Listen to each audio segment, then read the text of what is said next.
Welcome to Phone Transformer. Today we're covering how to find bookmarks on your Android device step by step. If you're new here, make sure to subscribe for more helpful guides. Let's dive in.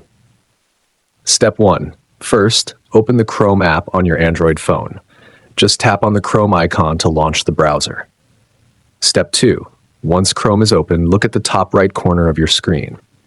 You'll see 3 vertical dots, often called the More option. Go ahead and tap on that. Step 3. In the menu that appears, find and tap on the option labeled Bookmarks.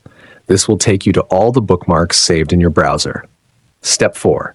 Now, within the Bookmarks section, you'll see a list of folders. These folders organize your saved pages. Tap on the folder you want to explore.